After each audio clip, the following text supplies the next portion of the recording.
Assalamu alaikum. Ju përshëndes nga xhamia e profetit, paqja dhe mëshira e Zotit qofshin mbi të. Profeti alayhis salam, para se të emigronte për në Medinë, para se të ndërtonte shtetin e parë islam, ndërtoi si fillim zemrat e njerëzve, besimin e tyre. U forcua besimi i tyre, ndryshuan ata, më pas vjen profeti sallallahu alaihi wasallam dhe ndërton shtetin. Ndryshoi edhe gjendja.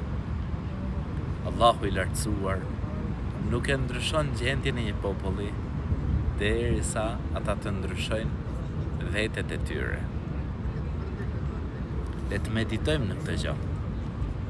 Kur ne të ndryshojmë vetë, të bindemi Allahut, zbatojmë urdhrat e Zotit gjithësisë, të zbatojmë porositë e profetit alayhis salatu wassalam, ta praktikojmë fenë Allahut lartësuar në çdo aspekt të jetës tonë, atëherë me lejen e Zotit gjithësisë ka për të ndryshuar edhe gjendja, ka për të përmirësuar edhe shoqëria jonë, ka për të përmirësuar edhe vendi jonë. Alus Allahun e lartësuar që ta përmirësoj gjendjen tonë. Amin.